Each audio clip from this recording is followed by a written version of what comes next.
Assalamualaikum warahmatullahi wabarakatuh. Alhamdulillahillazi an'amana bi ni'matil iman wal islam wa nusalli wa nusallimu ala khairil anam nabiyina Muhammadin wa ala alihi wa sahbihi ajma'in. Amma jamaah rahimakumullah, kembali kita bersama dalam majelis ilmu kajian rutin kita tiap malam Rabu. Pada malam hari ini kita akan melanjutkan pembahasan kita di bab haji. Yang sudah memiliki kitabnya atau konsep, silahkan dibuka pada halaman pertama. Mari kita sama-sama memahami tentang perintah haji. Di sini didasarkan dari sebuah ayat yang tercantum di dalam Quran surah Al-Baqarah ayat 196. Sebuah potongan ayat, wa'atimul hajja wa umrata lillah. Diterjemahkan, sempurnakan olehmu haji dan umrah semata-mata karena Allah. Ini secara arti. Maka perintah di sini, waw itu waw damir itu kuat perintahnya. Karena diperintahkan sempurnakan olehmu haji. Namun ketika kita melihat secara hakikat ayat ini, apakah hanya bisa dipahami dengan syar'i atau syariat? Kenapa bila dipahami dengan syariat, maka ada banyak umat Nabi Muhammad yang sudah tiada tapi belum menyempurnakan haji. Artinya apabila haji hanya diartikan berangkat ke tanah suci. Ada berapa banyak nih yang sudah tiada di muka bumi ini, kemudian dia belum sempat haji. Sedangkan sini Al-Quran memerintahkan sempurnakan olehmu haji. Kemudian sempurnakan olehmu umrah. Perintah sini. Bagaimana kita mengamalkan ayat Al-Quran ini? Maka kita cari, kita akan menelaah kalimat haji, dan ini sudah kita bahas. Bahwasanya hak sini adalah menunjukkan adanya diri kita. Tadi ini membicarakan tentang diri. Haknya itu membicarakan tentang diri kita. Maka mari kita analogikan sebuah kalimat ini, sempurnakan olehmu dirimu atau hidup. Sama ini. Bagaimana kita menyempurnakan diri atau menyempurnakan hidup? Maka secara kaidah huruf H bermakna adalah hayat. Maka tentunya di dalam kehidupan kita itu tidak menimbulkan keakuan diri. Berarti hak. Tidak ada keakuan diri. Apapun yang kita pandang, kita tahu sesungguhnya siapa yang melihat. Ketika kita mendengar, kita tahu siapa sebenarnya yang mendengar. Dan ketika kita bergerak, kita tahu siapa sesungguhnya yang bergerak atau yang menggerakkan. Itu sempurnakan hidupmu atau sempurnakan diri. Kemudian pada huruf jim yang bermakna sempurna. Maka sempurna ini adalah sudut pandang daripada diri atau sudut pandang daripada huruf H tadi. Karena huruf H tadi sudah bertitik, lalu disebut dengan huruf jim. Bahwasanya sudut pandang huruf jim ini adalah memandang apa yang banyak. Pandangan kita banyak di alam semesta ini. Banyak bentuk, banyak nama, banyak rupa. Apakah bisa kita mengembalikan yang banyak ini kepada asal? Maksud kepada asal itu apa? Kita mengetahui bahwasanya yang banyak ini adalah ada yang menciptakan. Maka yang kita pandang yang banyak ini bukan pada nama, bentuk, dan rupa. Kita pandang adalah pada asalnya. Ini sering sudah kita contohkan. Kita memandang seseorang ia bisa bergerak, kita pun bisa bergerak. Orang bergerak ke kiri, kita bergerak ke kanan. Tapi kita tidak tertipu gerak arahnya itu, arah kiri dan arah kanan. Yang kita pandang adalah siapa yang menggerakkan ia ke kiri dan siapa yang menggerakkan kita ke kanan. Maka ada titik temunya di situ. Itu maksudnya jim. Maka sempurnakan olehmu haji. Nah, dari ayat ini, potongan ayat ini, bisakah kita sudah menarik kesimpulan? Perintah ayat ini sempurnakan olehmu haji. Bisakah kita menyempurnakan kalimat haji 2 huruf ini? Walaupun tidak ada panggilan ke tanah suci secara syariat, bisakah kita sempurnakan? Karena apa? Di beberapa riwayat diceritakan ada salah satunya, sebelum tidur itu diperintahkan dulu untuk menyelesaikan atau menunaikan haji dan umrah. Ada itu. Kemudian sebelum tidur ada juga diperintahkan, dalam sebuah riwayat kan, sebuah hadis, untuk menghatamkan Al-Quran, untuk berselawat kepada seluruh nabi. Ada diperintahkan situ. Nah, karena ini konteksnya kita membicarakan masalah haji, maka ada sebuah riwayat yang diperintahkan sebelum tidur itu kita harus menyempurnakan atau menunaikan haji dan umrah. Inilah setelah itu redaksi itu keluar, Nabi kita mengerjakan sholat sunat malam. Kemudian Nabi balik lagi, ternyata tidak mampu untuk apa yang disampaikan oleh Nabi tadi. Akhirnya Nabi tersenyum. Bagaimana menunaikan haji dan umrah dalam waktu yang sangat terbatas? Turunlah jawaban itu hanya dengan mengucap kalimat Subhanallah, Alhamdulillah, wa la ilaha illallah, wallahu akbar, wa la hawla wa la ilaha wa la quwata illa billah. Muncul kalimat itu. Nah, bukankah ini gambaran daripada jawaban sempurnakanlah olehmu haji dan umrah? Jelas itu.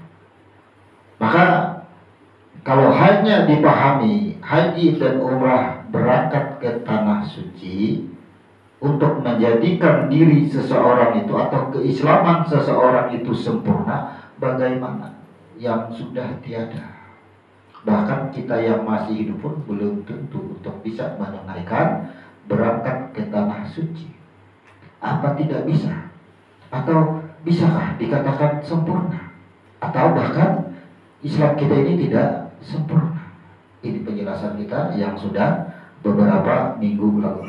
Konteks daripada sebuah ayat ini menerangkan bahwasanya amalan haji itu adalah ada pada diri kita. Amalan umrah ada pada diri kita. Namun secara syariat, secara hukum, secara fikih, ada yang dipanggil nantinya berangkat memenuhi undangan, yaitu ke tanah suci Mekah. Disinilah ada urutan-urutan amalia-amalia. Yang pertama rukun. Rukun-rukun haji dan umrah tersebutlah di situ. Di dalam rukun-rukun haji dan umrah, yang pertama yaitu ihram. Kemudian kalau haji, setelah ihram umrah. Setelah itu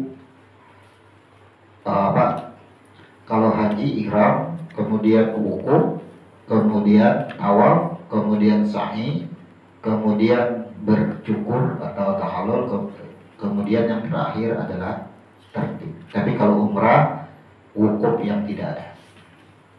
Kemudian di dalam rukun itu ada yang disebut dengan wajib haji. Nah, di sini kalau rukun itu tidak bisa ditinggal atau dilangkahi, harus sesuai urutan karena harus tertib.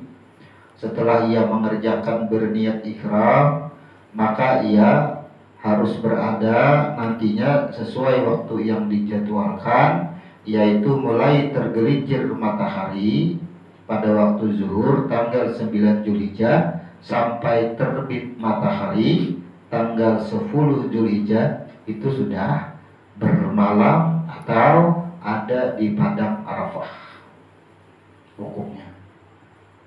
Kemudian setelah itu baru ia melakukan tawaf ifadah. Setelah tawaf sa'i, kemudian bercukur. Nah, kita sudah membahas tentang apa sih yang dimaksud dengan ihram, kemudian apa yang dimaksud dengan wukuf, kemudian apa yang dimaksud dengan tawaf ifadah, apa yang dimaksud dengan sa'i, dan apa yang dimaksud dengan bercukur. Kita akan memasuki pada malam hari ini yaitu pada rukun yang pertama, yaitu ihram. Kita sudah mencari ihram itu apa sih artinya. Di beberapa kitab, di beberapa buku tidak dicantumkan arti ihram. Terbanyak ihram itu disebutkan adalah niat memulai mengerjakan ibadah haji dan umrah. Yang kita cari itu kan arti daripada kalimat ihramnya itu. Kita tahu semua bahwa ihram adalah sesuatu yang dikerjakan untuk memulai mengerjakan ibadah haji dan umrah. Berarti ini suatu amaliyah. Yang kita tanyakan arti daripada ihram. Nah, inilah kita akan kembali menunaikan dengan makna daripada ihram itu sendiri. Di dalam ihram ini masih pada halaman 6. Nanti ada yang disebut dengan mengambil miqat. Ada yang disebut dengan miqat yamani dan ada yang disebut dengan miqat mauqati. Ada dua hal. Nah, mari kita langsung bahas dengan ilmu urut. Yang pertama adalah rukun haji atau umrah disebut dengan ihram.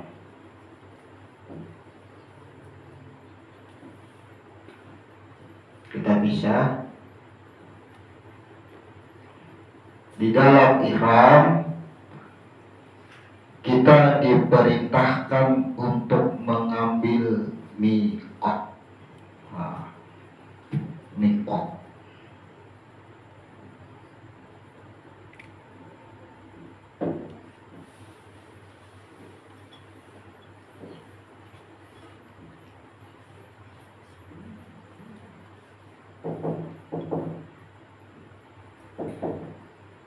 Miqat. Apa arti miqat? Miqat adalah penentuan batas waktu dan tempat. Jadi miqat ini penentuan atau waktu atau tempat yang sudah ditentukan.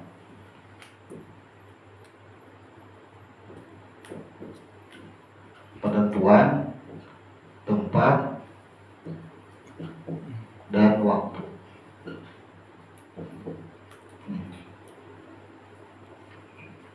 Penentuan tempat dan waktu itu disebut dengan miqat. Biasanya kalau orang umrah atau haji, kebanyakan kalau kita yang dari Indonesia misalnya, ada yang langsung ke Mekah, ada yang ke Madinah dahulu. Yang pertama, apabila nantinya yang langsung ke Mekah biasanya di atas pesawat, ini yang disebut dengan ya lam-lam, itu akan diarahkan kepada seluruh jamaah, mari sama-sama kita untuk mengambil miqat ihram. Miqat ihram artinya berniat ihram, akan diarahkan situ. Itu tempatnya di ya lam-lam. Kemudian ada yang ke Madinah dahulu. Nah maka yang dari Madinah kita sampai di Madinah itu beberapa hari baru ke Mekah. Nah maka dari Madinah menuju Mekah ini akan diarahkan lagi. Marilah sama-sama kita mengambil mikot ihram. Tempatnya di Bir Ali.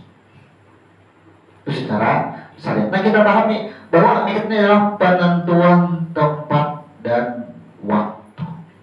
Ihram kita sudah tahu kan? Kita ulang sedikit, apa sih arti ihram? Yang pertama, ini kita ulang sedikit. Alif tidak akan berubah di kalimat, di kata apapun. Itu menunjukkan bahwasanya akulah yang memperbuat, atau sebutan lain af'alnya. Siapa yang diperbuat? Siapa af'alnya? Yaitu adalah huruf ha. Maka ha di sini adalah hayat, inilah diri kita. Maka akulah yang mengadakan hayat. Akulah yang mengadakan ampunan. Akulah yang mengadakan jiwa, yaitu adalah roh. Maka apa arti ihram? Ihram adalah kita menyadari bahwa kita adalah hayat. Itu tanda kehidupan. Kita mengetahui, kita menyadari bahwa kita adalah tanda kehidupan, hayat tadi.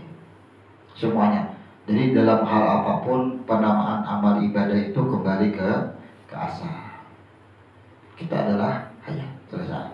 Dan kita meyakini semua yang hayat dalam ampunan Allah.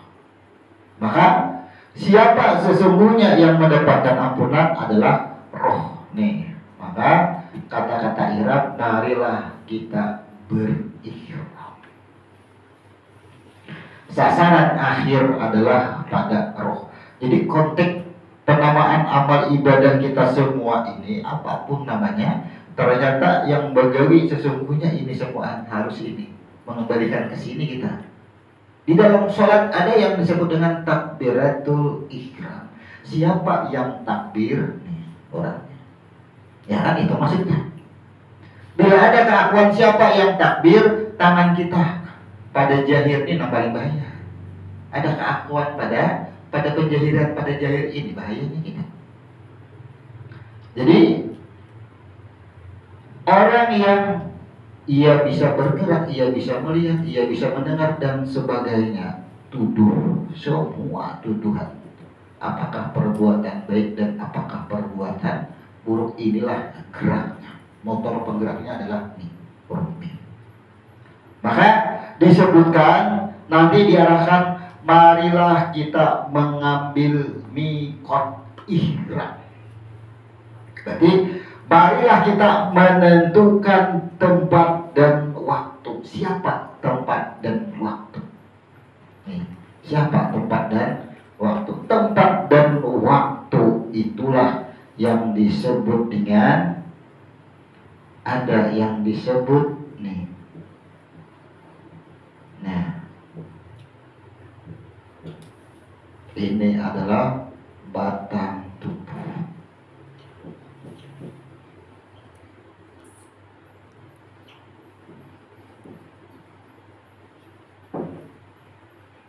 Marilah kita mengambil mikot ihram. Maka kita ahli bahasa.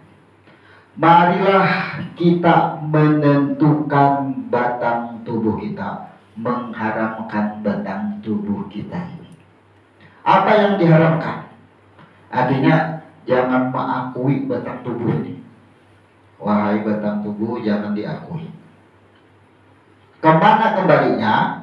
Nih, ke huruf mim. Jadi menghantarkan, marilah kita menghantarkan batang tubuh kepada roh. Kemudian menghantarkan nyawa kepada mana? Kepada roh. Dihantar semua. Jadi orang berihram itu tidak ada lagi tuduhan ketika di dalam aktivitas kehidupannya kepada yang jahir, artinya ada tipu lagi. Nah, di dalam ihram tadi, mikat, Kemudian terbagi lagi. Ada yang disebut mikot, yang disebut mikat Yamani. Ini mulai 1 Syawal sampai 10 Zulhijjah. Kemudian ada yang disebut dengan mikat Maqani.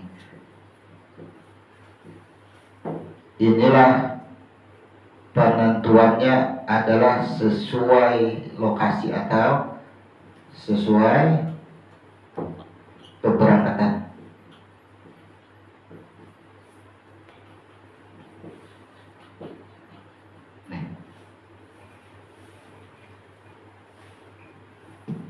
Misalnya 1 Syawal ini disebut apa? Hari raya, ya kan? Disebut hari raya fitrah, Idul Fitri. Nah, di sini kita sudah memasak, mengharamkan segala apapun di muka bumi ini menuduh jahir kita lah yang berlaku, yang mendengar dan yang melihat. Itu kita pasang sudah di sini. Ambil mikat Yamani ini mengharamkan sudah sampai 10 Zulhijjah. Zulhijjah ini disebut dengan bulan terakhir, bulan 12 kan, Zulhijjah terakhir. Karena habis ini Muharram lagi dah. Nah, jadi kita tentukan jadi 1 Syawal sampai 10 Zulhijjah mengharamkan. Artinya ini kita kembali ke asal. Kembali kita ke asal. Kalau mikat Maqani itu sesuai keberangkatan. Nah, ya kan? Penentuannya itu saat ia diberangkatkan untuk melaksanakan umrah dan haji. Di mana ini mulainya? Nah, itu artinya menyusul kapan ini berangkatnya. Nah, kita pahami dengan makna hurufnya lagi. Arti ihram tadi kembali ke titik nol nih di sini, ya. Siapa titik nol kita? Yaitu roh kita, jiwa kita, ini titik nol. Maka ambil, turun ke bawah, ming pulang nih. Nah, mikot. Kita sudah menentukan batang tubuh, kita sudah menentukan nyawa. Siapa sesungguhnya? Adalah mim. Nih, kembali ke sini, ambil. Maka bahasa marilah kita berihram. Itu sudah mengambil mikat, berarti kita menentukan batang tubuh kita, menentukan roh kita. Sekarang kita hajar batang tubuh kita. Bagaimana caranya mengambil mikat? Dalam makna hurufnya ada perintah. Yuk kita sama-sama ambil mikat, berniat ihram. Nah, sekarang boleh kita dengan bertanya kepada batang tubuh kita. Wahai batang tubuh, engkau dari mana? Nah, ini kan pasti kalau kita mempelajari ilmu batang tubuh ini, kembali lagi Al-Arab 172. Ya. Oh, ternyata aku daripada segumpal air. Yang segumpal air itu Allah datangi dan ia sudah bersaksi. Nah, tuh mikatnya.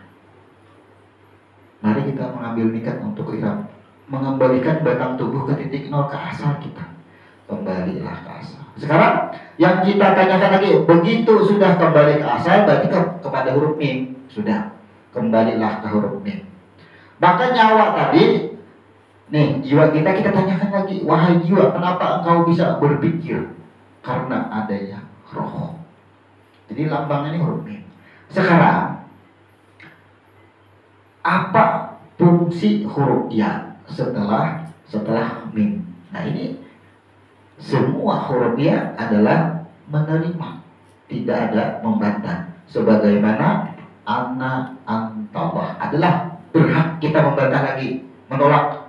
Semua yang diamanahkan harus dikerjakan. Itu fungsi daripada huruf ya.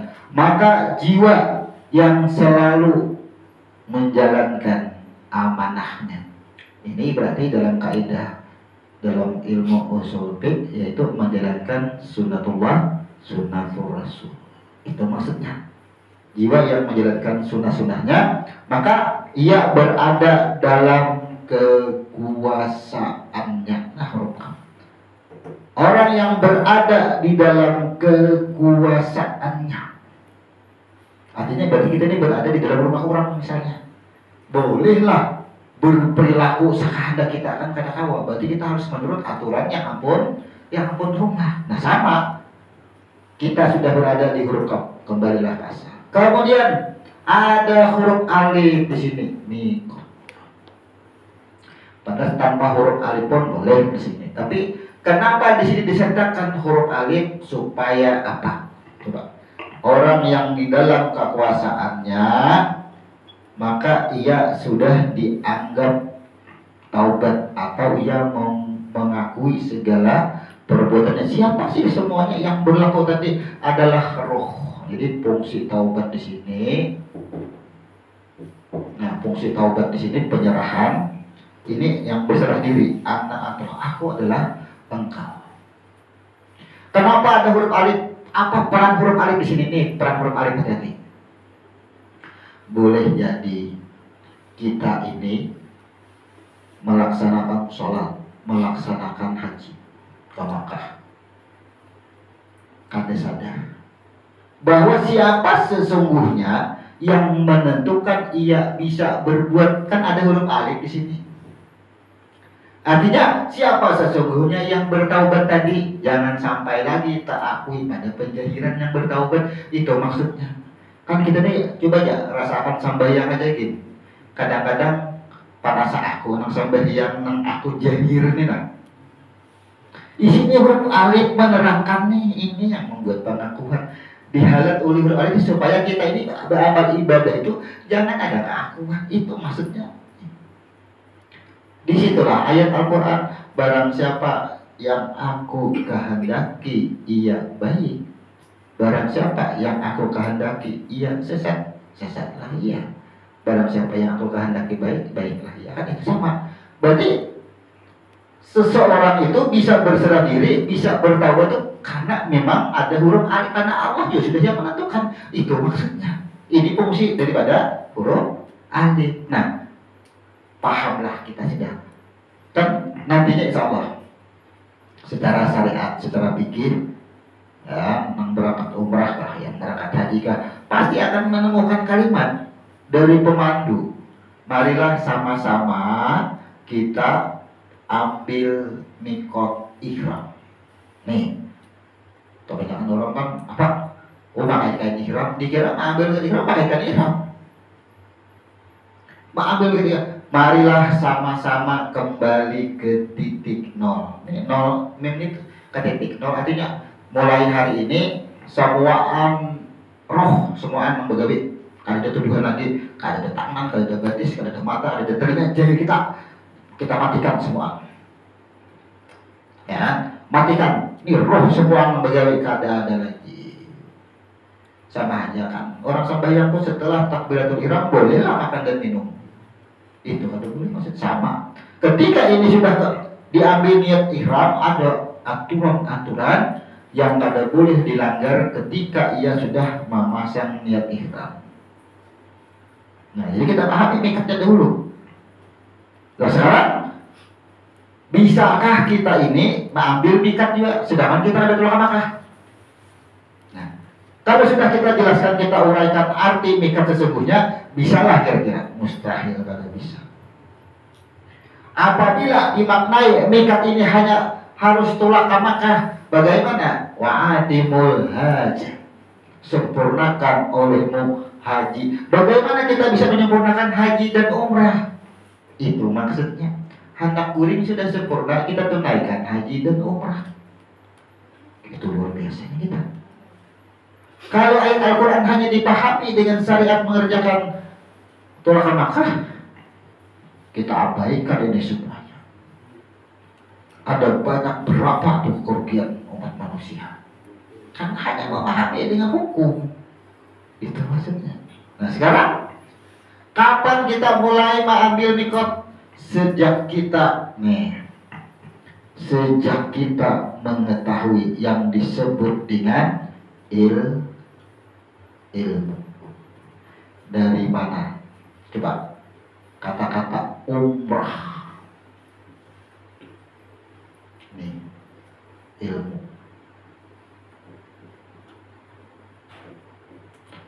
Sempurnakan olehmu haji, sempurnakan olehmu umrah. Kita rinci itu mengikutinya. Kalau haji sempurnakan olehmu haji, berarti ada dua. Sempurnakan hidupmu, sempurnakan cara hidupmu. Tapi kalau umrah ada 4. Sempurnakan ilmu,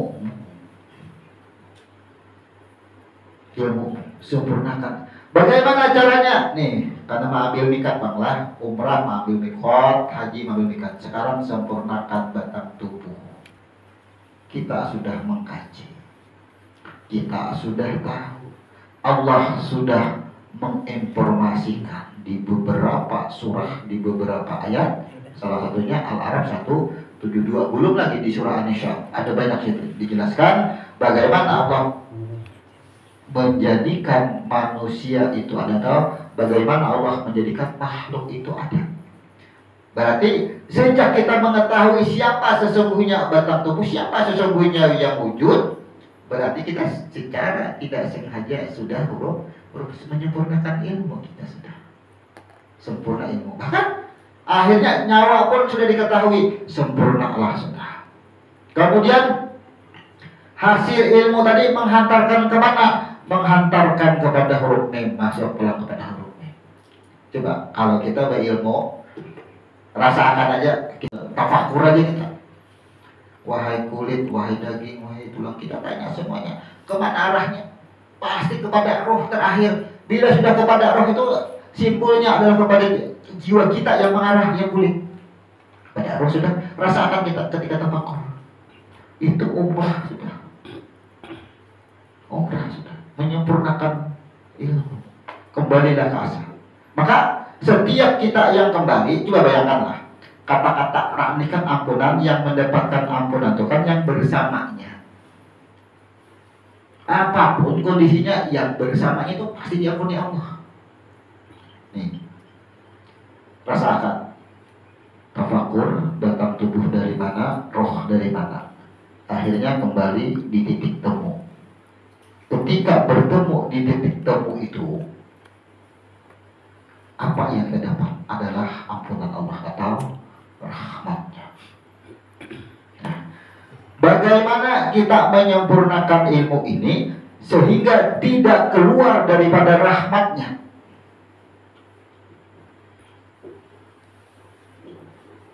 Bagaimana kita menyempurnakannya?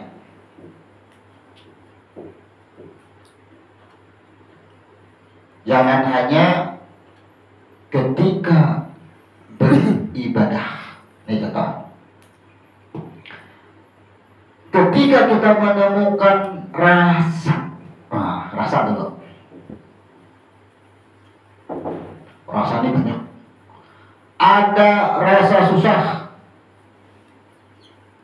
Nah, rasa susah. Ketika bersusah-susah, susah yang sangat luar biasa.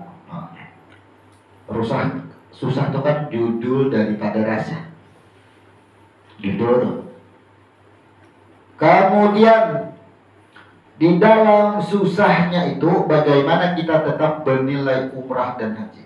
Ingat, satu, sempurnakan hidupmu. Berarti yang pertama, ketika kita menemukan susah, perintah haknya di mana? Aku kan cuma adanya aku tanda aja. Berarti kata-kata susah di mana letaknya? Kemudian sudut pandang lagi pada huruf jimnya. Susah itu kan nama, adanya dirasa, berarti rasa itu adalah dia. Kembali lagi. Kemudian yang maha keadaan susah, bentuk susah itu apa? Kalamnya, rasanya. Tetap kembali ke dia semuanya. Ini sempurna iman. Nah sekarang, kalau di dalam keadaan susah kembali ke rasa, namanya apapun kembali ke rasa, bersamanya kada kita bertemu Tuhan dalam keadaan susah. Coba rasakan. Kalau ada mengembalikan rasa susah kita ini ke rasanya. Kemudian ada rasa bahagia. Nah, ada rasa bahagia lagi. Bahagia itu kan nama, ya kan? Yang menyebut bahagia itu kan rasa juga. Bahagia adanya dirasa, susah adanya dirasa. Rasa itu siapa? Berarti siapa yang mendatangkan bahagia, siapa yang mendatangkan susah, dan siapa yang merasakan rasa ini? Dari dua hal ini, adakah yang tidak menghasilkan ampunan Tuhan? Kan dicontohkan nih, susah, bahagia, senang, kan? Apa dia senang pas sini sulit kah? Terserah. Kemudian pahit, manis, banyak rasa. Dari beberapa rasa ini, manis ini tidak selalu dikatakan baik nilainya. Rasakannya. Adakah yang berani mengatakan bahwa nilainya manis itu bagus? Tidak selalu yang manis itu bisa kita katakan bagus. Berarti nama ini menipu.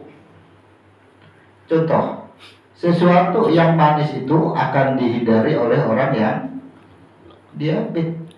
Baiklah, bisakah manis dikatakan baik? Kan tidak bisa. Berarti manis ini menipu. Sekarang, pahit. Bisakah pahit ini dikatakan sebuah kesengsaraan? Bisakah pahit ini dikatakan sebuah musibah? Obat apa rasanya? Ya. Ia mendapatkan rasa pahit karena ia ingin sehat, ingin menyembuhkan. Berarti pahit tidak bisa dikatakan sesuatu musibah atau sesuatu yang menyengsarakan. Ada banyak. Kita ini kan sebenarnya intinya tertipu pada judul rasa. Tidak bisa ketika menemukan susah, tidak bisa meletakkan pada rasa. Menemukan bahagia tidak bisa menemukan pada rasa. Menemukan pahit tidak bisa menemukan pada rasa. Menemukan rasa manis tidak bisa menemukan pada rasa. Apabila kita bisa menentukan pada rasa, maka ini akan kembali. Rasa itu adalah dia. Itu maksudnya. Kalau sudah kita pemahaman sampai di sini, kada ada lagi bahasa iblis. Syaitan coba aja. Kada kami kirakan lagi mana itu syaitan, mana itu iblis, mana itu jin. Coba. Kada ada lagi tipuan, bisikan itu kada ada lagi. Kawalahnya membisiki kita, coba kita rasakan. Jin, syaitan. Dan siapa? Daripada roh masuk ke dalam tubuh manusia. Manusia daripada siapa? Roh. Bertemu roh. Nih, kita mengenal jin, kita mengenal setan, kita mengenal kita. Kita daripada roh, roh masuk ke tubuh manusia, manusia daripada roh kembali ke sini. Ya kan? Ini masuk ke sini, berboleh pulang ke sini, berboleh pulang ke sini. Mana jinnya? Kalau sudah berada di sini, mana setan, mana jin, mana manusia? Adalah cek ya. Adalah jin, adalah manusia. Katakan. Kalau lagi menggoda, membisiki, kaulah masuk ke sini. Perasaan ya. Perasaan, rasa. Kembali ke atas. Kita itu kadang bisa dibisiki. Yang bisa dibisiki karena kita itu duduk di manusia. Tidak tahu siapa sesungguhnya kita. Dibisikinya terus kita. khancam jalannya atau khinjib dibisikinya itu. Coba kita sadar diri. Ini amalan karena perintahnya wa'atimul hajja, sempurnakan hidupmu. Kalau kita ada menyempurnakan hidup ya dibisiki terus. Iya, merasa tersesat, bila dia tersesat menyalahkan iblis, menyalahkan setan. Ya wajar salah karena kita duduk di manusia. Ini maksudnya. Makanya perintah ke titik, ketika kita sudah diperintahkan ihram ke titik nol, siapa yang kalau masuk lagi? Pertamina sudah berdahulu mengamalkan mulai dari nol. Coba yang datang kita gambarkan sedikit. Tangki halus, tangki kecil, nih, ya kan? Tangkinya kecil. Kemudian tangki besar. Nah, titik nolnya. Nah, kembali ke titik nol, mulai dari nol. Berarti kalau mulai dari nol, berarti ini kerja apa-apanya nih, ya, roh semua. Sekarang ini kan yang dikeluarkan ini kan minyak. Dari mana asalnya? Tangki juga karena kan. Namanya anggut apa? Tangki juga. Maka lambang tangki besar ini kan lambang jahir batang tubuh. Ini jahir juga. Sama pada penjahiran. Tertipulah kita lawan tangki besar dan tangki kecil nih. Dan kita pandang itu yang dikeluarkan dari tangki ini, ya kan? Masuk ke tangki ini apa? Nanti masuk akan sama pada minyak. Pertemuan minyak pada sekarang coba lihat. Misalnya ini kita anggap setan masuk ke sini, ya. Asalnya ini setan masuk tangki ganal, masuk ke sini ke tangki halus. Nang dimasukkan setan tuh ke sini apa? Roh. Sama pada roh. Pertemuan di mana? Bisikannya tuh mana? Inilah bahasa sebagian ulama, Allah itu sedang memprank kita. Bahasa prank itu kita yang tertipu. Tertipunya kita itu karena kita tidak mengenali, kita itu hanya memandang jahirnya kita ini. Dunia taruh pandangannya. Selama kita pandangannya dunia, tidak disebut ihram kita. Bakal lakukan kayak apa aja, beramal ibadah aja, beramal apa aja, selama masih ada dunia, tidak disebut ihram. Sempurnanya diri kita, kan kita sudah mempelajari tentang syahadat, persaksian kita sudah belajar. Kemudian kita sudah belajar tentang sholat. Apa sih sholat itu sudah kita pelajari. Tentang puasa kita pelajari, tentang zakat kita puasai. Terakhir nih kita, sempurnanya syahadat, sempurnanya sholat, sempurnanya puasa, sempurnanya zakat. Coba kita urut. Kita sudah menyaksikan kan siapa sesungguhnya kita, kejadian kita dalam syahadat kita. Kita urut mana ana. Awastu biradikum bala syahidna. Asyhadu an la ilaha illallah wa asyhadu anna Muhammadar Rasulullah. 3 urutan. Jadilah diri kita. Artinya roh bersaksi ana antallah, aku dari engkau. Roh berubah jadi air. Bala syahidna. Ya aku itu tahu. Artinya ia masih kenal. Ketika berbentuk air, kita itu masih kenal siapa Tuhan kita, benar engkau Tuhanku. Ketika air ini menjadi kulit, darah, daging, dan tulang belulang, yang disebut makhluk atau manusia, lahir ke muka bumi. Nah disinilah mulai hijab dinding itu menjadi jadi. Ya, ini siapa sih Allah sesungguhnya? Siapa sih Muhammad sesungguhnya? Siapa sih Rasul sesungguhnya? Di sini yang kita terdidik. Di jahir kita, artinya semua tertipu pada penamaan tangki besar dan tangki kecil, kadang memandang minyaknya lagi. Asal yang dibuat ini dan dimasukkan ini kemana, dari mana? Berarti zat dan wujud yang ada sama, maha besar dan maha halus, sama yang dimasukkan tuh rohnya itu. Maka pandanglah ketika di titik nol ini, pandanglah hasilnya ini. pandang ke asal. Karena kita perintahnya wa'atimul hajj, wa'atimul umrah. Sempurnakan haji, sempurnakan umrah. Lillah. Kata-kata lillah itu kan ada lagi yang lain. Nih, kita ini akhir hidup kita ini. Amal ini akhir hidup kita. Maka amalan haji ini itu setiap detik. Inilah dasarnya bahwa setiap jiwa itu memang ada panggilan haji. Setiap jiwa ada panggilan haji. Tapi yang panggilan secara syariat itu kan makhluknya yang sudah Allah pilih, ia menunaikan secara syariat. Nah, jadi yang paling mudah, yang paling pendek bahasanya, alih bahasa dari Iran ini kembali ke titik nol, karena dari kita. Artinya dalam kita mengerjakan amal ibadah dan semuanya, tuduhannya, pandangannya roh nang bagawi semua. Ketika sudah roh nang bagawi semua, datang iblis, datang setan membisiki, jin itu siapa? Kawalah digoda lagi. Satu. Makanya dijamin keselamatan.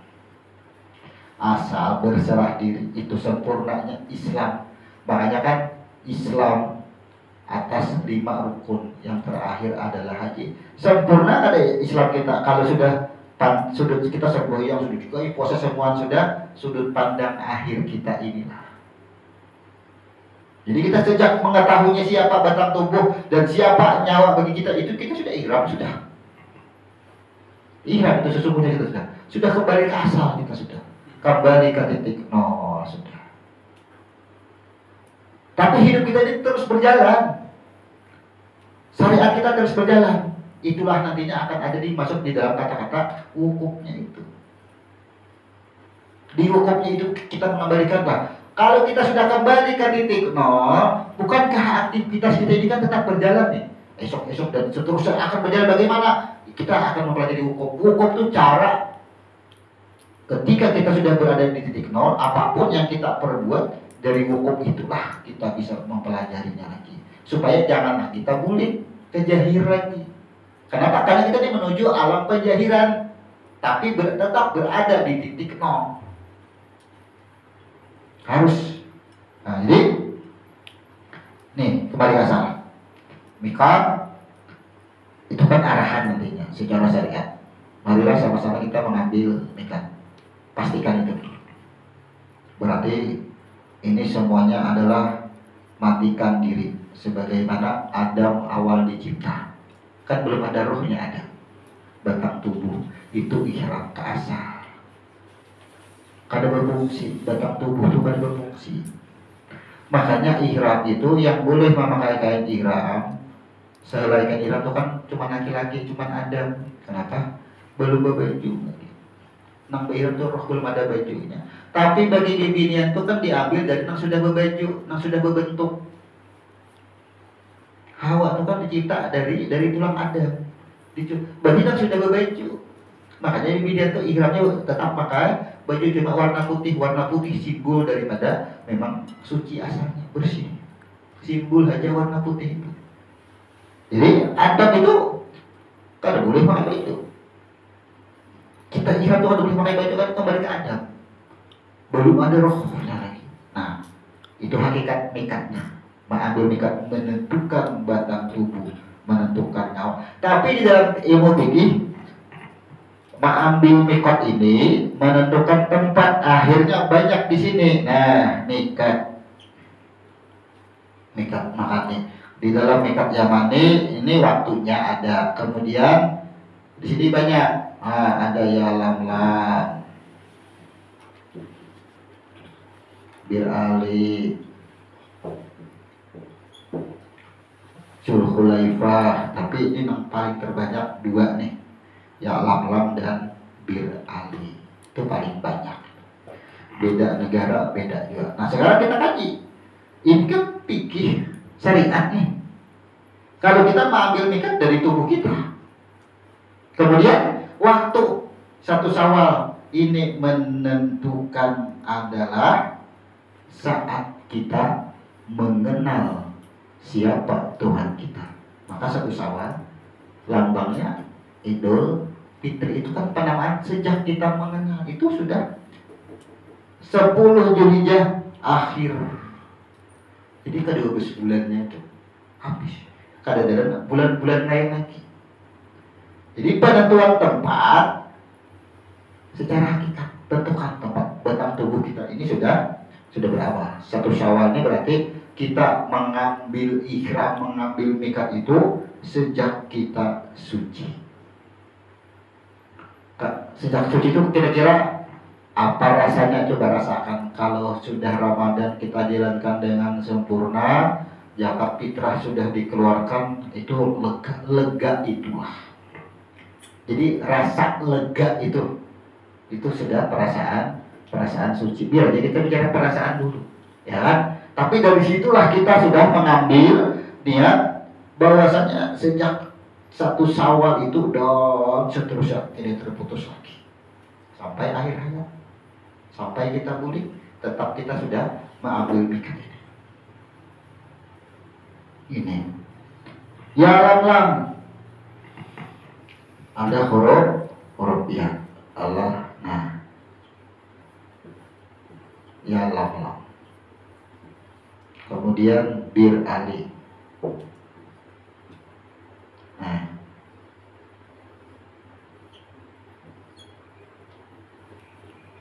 jadi Allah itulah, karena mikat ini sudah ditentukan tempat dan waktu, ternyata sesuai penamaan daerah atau lokasi itu ada sembarang penamaan. Jadi contoh, kita mengambil mikat misalnya di ya lam lam, maka ini menandakan nih, mulai yang di ya lam lam ada huruf ya. Ini menandakan bahwa kita ini makhluk atau ya insan yang tidak ada berbantah-bantahan.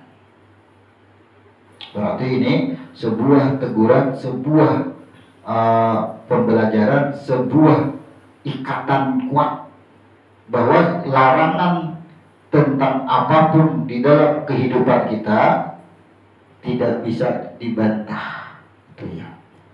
Maka ambil mikat, ambil mulai tidak mengerjakan sesuatu yang dilarang. Berarti ini dari perbuatan. Maka ya lam ini sebuah nama, penamaan kampung lah, anggap, atau daerah lah, atau lokasi. Padahal ini adalah sindiran, atau bahasa lainnya itu adalah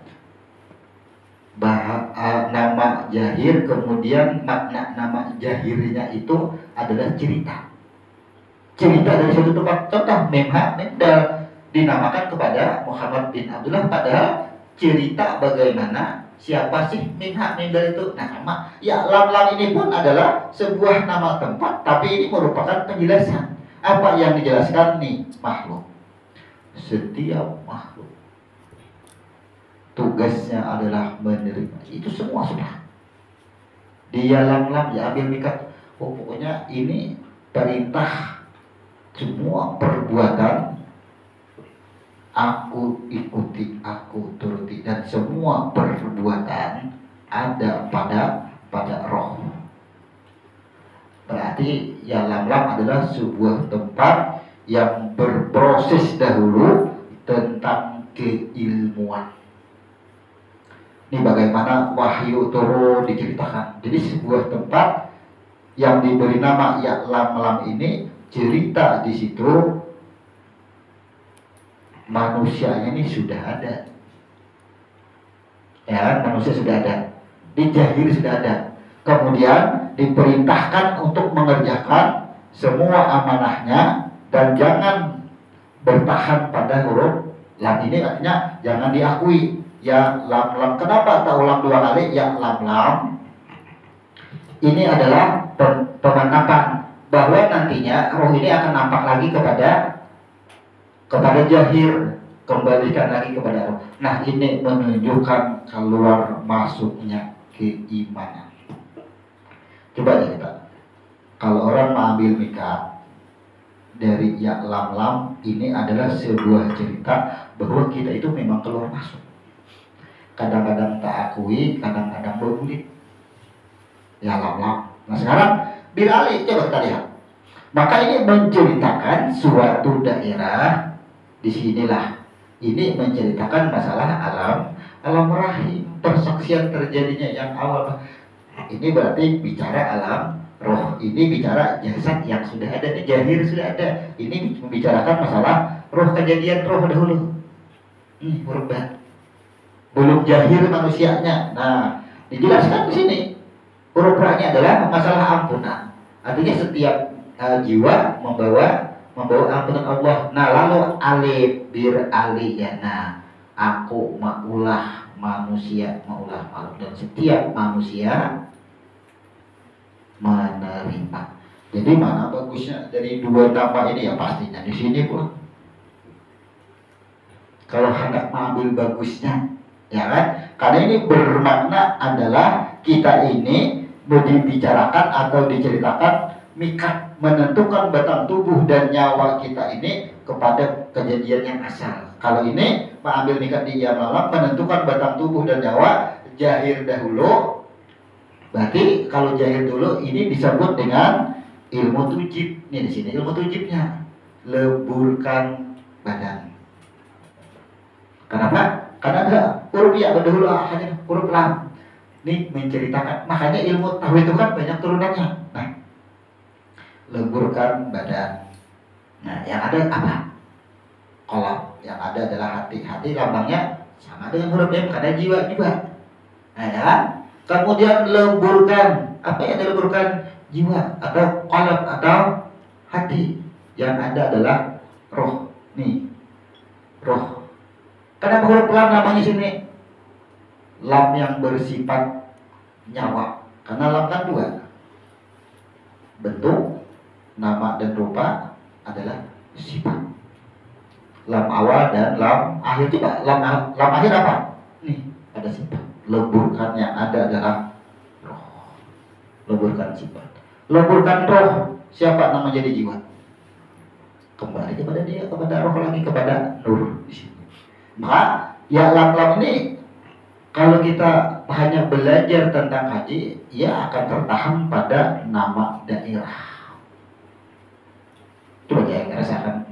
Ternyata di muka bumi ini semua penamaan apapun, nama daerah,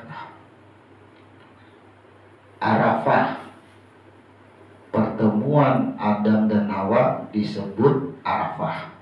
Nah itu akan kita pelajari di minggu depan. Di dalam Arafah ada yang namanya Jabal Rahmah.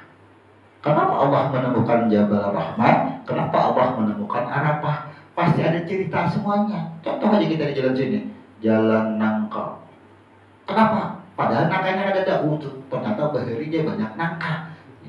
Jadi nama itu menceritakan suatu asal peristiwa. Kita kaji di situ. Bagaimana kita mendapatkannya? Amun mencari sejarah ini kita dapat. Sama arti iram aja, bukan ya seluruh kitab, bukan ya Google. Apa arti iram tidak didapatkan? Hanya diberikan jalan. Iram adalah sesuatu yang dikerjakan ketika memulai haji dan umrah. Itu kan bukan arti. Yang kita tanyakan kan artinya sama. Kalau kita kadang mengetahui makna huruf, tahulah ini kita menceritakan apa sih dia lam-lam. Bagaimana kita bisa menjelaskan bahwa di sini tujibul badan siroro karena dari arti mikat. Mikat itu mengembalikan ke asal, berarti ini cerita bagaimana kita ini mengkaji diri kita ini, mengkaji nama dan penamaan apapun namanya. Karena Allah itu lam pertama nama, bentuk dan rupaku. Lam kedua sifatku adalah roh. Nah, ya lam.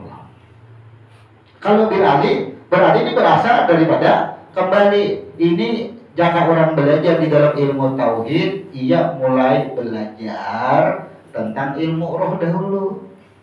hanyalah penjahiran.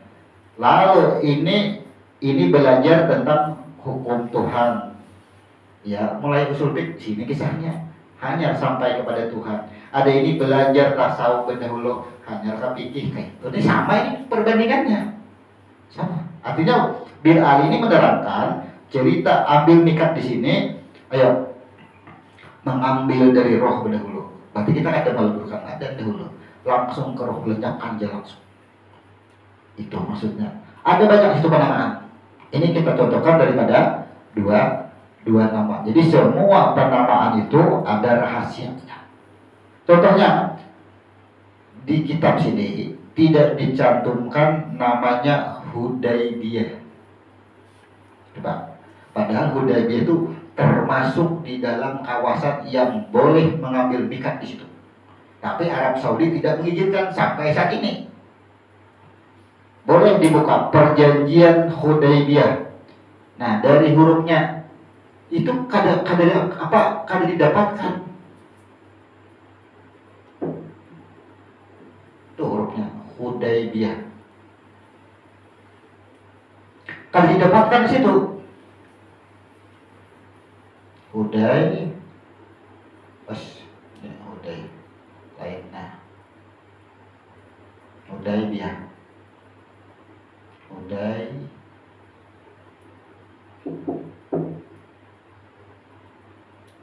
Salah.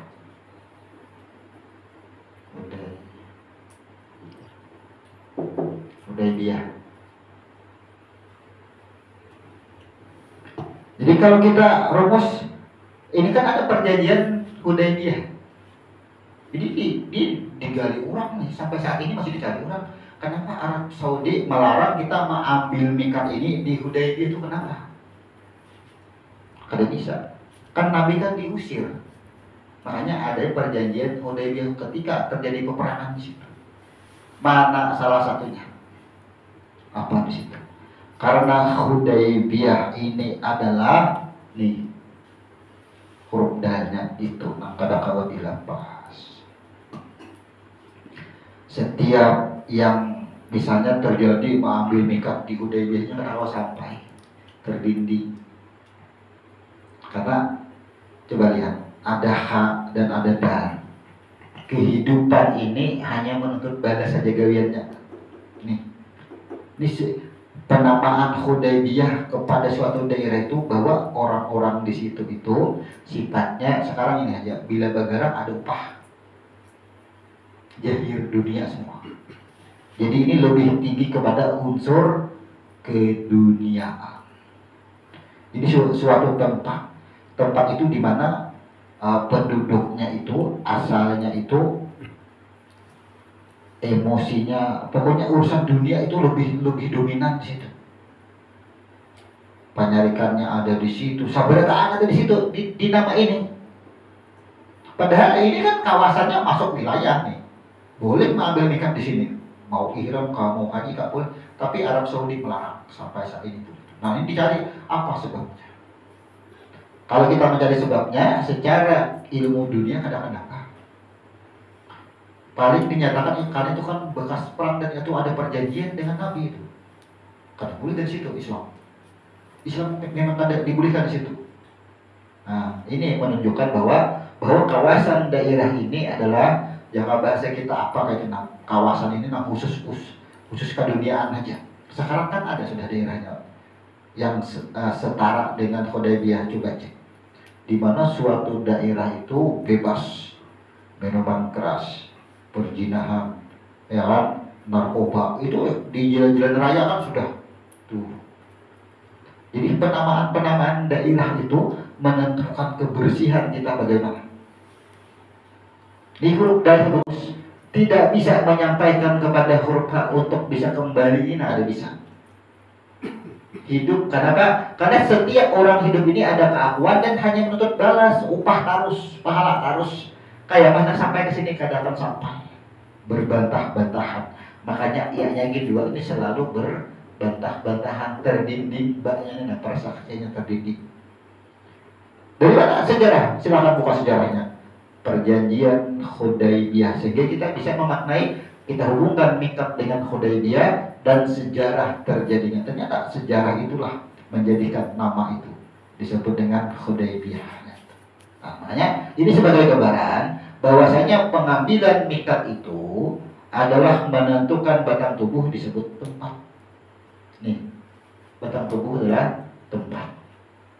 Waktu adalah nyawa. Makanya ajal ya kan. Jadi ini batang tubuh ini disebut dengan tempat.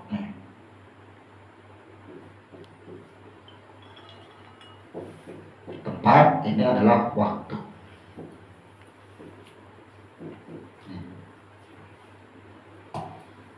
Mikat menentukan tempat, menentukan waktu. Berarti menentukan batang tubuh, menentukan ada pada apa. Itu mikat. Ambil mikat. Ihram mengharamkan. Artinya sesuatu yang tidak termasuk dalam kategori amanah Tuhan, kategori digawi haram. Kalau ada artinya haram menggawi di luar itu tuh. Ada bedaroh. Kemudian tidak menuduh pada yang jahil. Berarti disebut dengan miqat. Nah, untuk nama-nama miqatnya ini ya Lam, kemudian Bir Ali, ada Zulhulaifah. Nah, di sana kan ada namanya Zulhulaifah.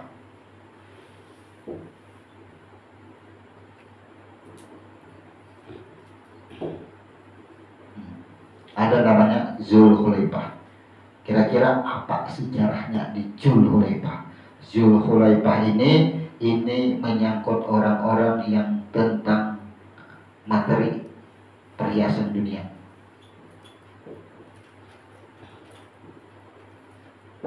Nih, Zulhulaifah. Satu huruf aja bisa kita ambil. Ada yang ambil mikat di Zulhulaifah. Kenapa? Karena ada banyak manusia yang menyenangi perhiasan dunia. Banyak kan manusia nih senang dengan perhiasan dunia. Lalulah ambil mikat, kembalikan dulu harta itu dari mana? Jadi bilanya mengambil mikat di Zulhulaifah ini, berarti maknanya adalah tentang harta. Dari mana asalnya? Diri kita dari mana? Yang hidup siapa? Yang bergerak siapa? Ya kan? Kemudian nih yang bersifat siapa? Apa tugas yang bersifat? Nah, proses hingga kita kembali ke asal. Hanya mengakui bahwa kita ini bujur-bujur hayat ini masih kepada hayun. Jadi ini proses peleburan pengambilan mikat kita. Zulhulaifah.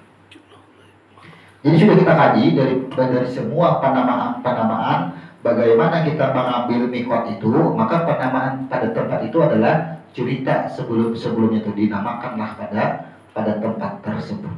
Nah, kemudian ihram, rukun haji adalah panggilan atau disebut dengan undangan. Maka setiap yang diundang, setiap yang dipanggil pasti dibiayai atau dijamin. Banyak yang ada meyakini itu. Tetap. Kalau kita dipanggil, kalau kita diundang, pasti dijamin biaya semua. Itu maksudnya. Tapi Allah menguji kita dahulu. Allah panggil, mau kada kita berkorban. Berkorban apa? Setor dulu dengan duit seorang dulu bermodal, mau kada bermodal. Inilah yang dinamakan proses ihram. Mengembalikan tempat ini kan yang wujud-wujudnya belikan duit dari mana? Semuanya nih. Wah, ini kada. Disitulah. Jadi Allah itu sebenarnya memanggil kita itu baik umrah maupun haji. Wah, ini kadang-kadang kalau bilainya ada wani, berarti kan masih ada keakuan belum ihram lagi. Karena ihramnya lepas. Munafik haji akhirnya dinilai seperti itu. Maka umrah dan haji kedudukannya hanya berbeda pada hukumnya. Kita simpulkan apa yang dimaksud dengan ihram. Ihram adalah mengembalikan semua sifat-sifat Allah itu pada roh. Itu ihram. Tidak menuduh yang jahir yang wujud, inilah yang berlaku. Kenapa? Yang jahir itu pun sudah kembali kepada roh. Maka sifatnya nyawa kembali kepada roh. Maka ini sama aja lambangnya, lam awal, lam akhir.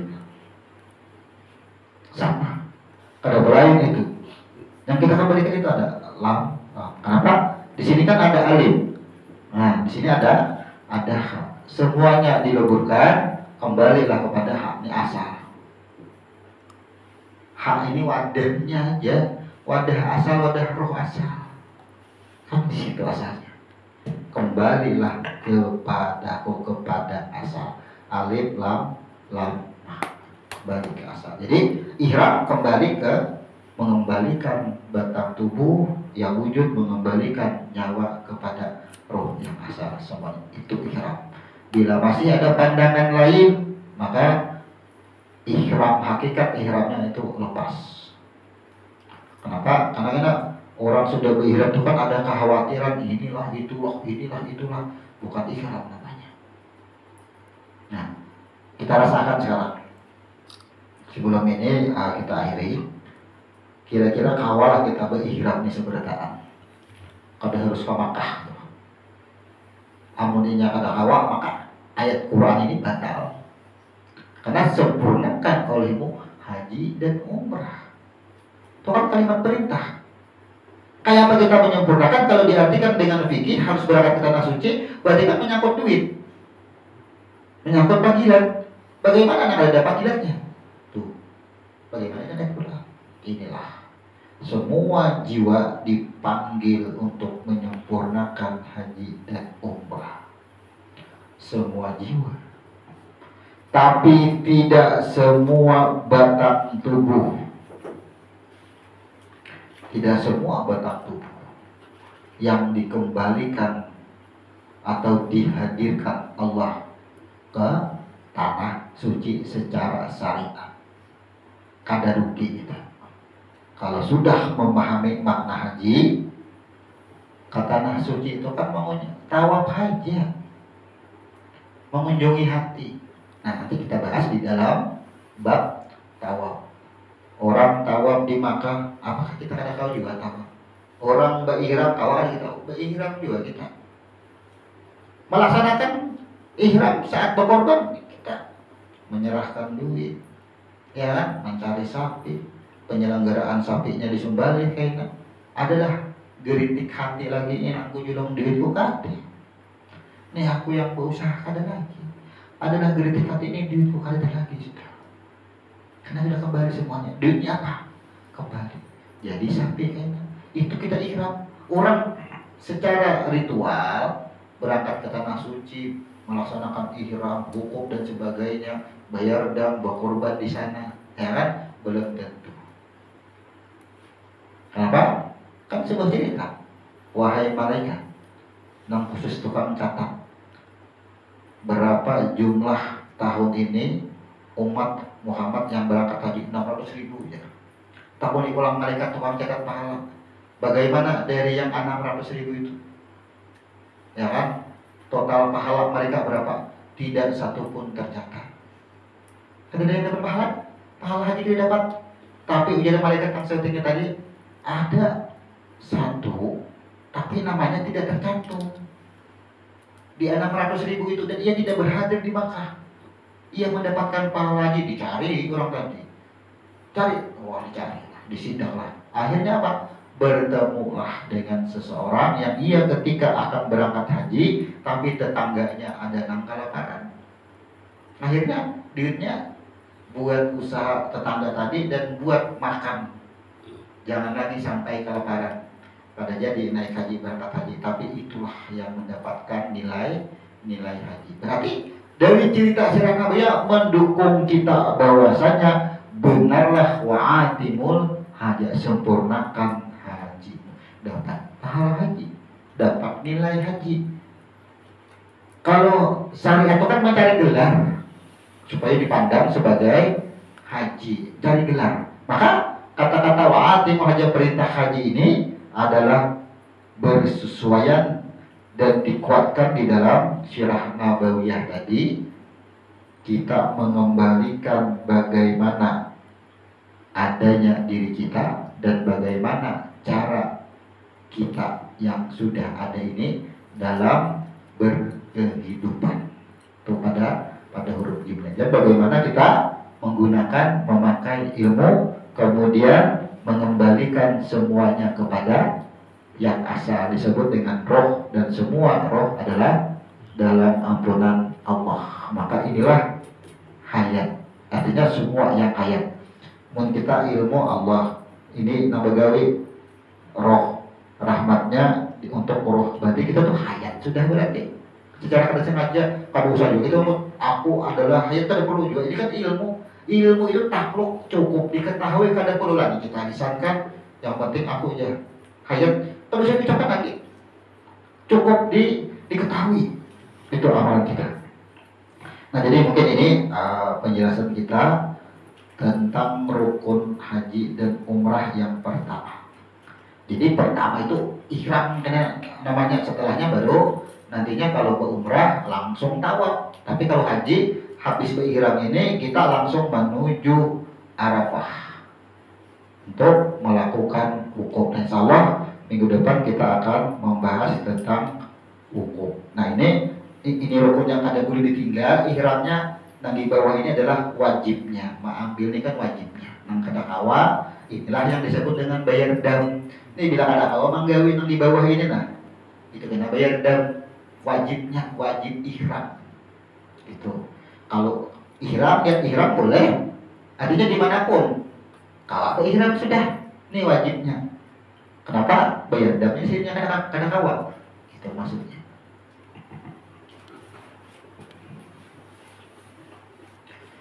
Demikian uraian kita tentang rukun haji yang pertama, yaitu ihram. Tutup subhanallahumma wa bihamdika asyhadu an la ilaha illa anta astaghfiruka wa atubu ilaik. Assalamualaikum warahmatullahi wabarakatuh.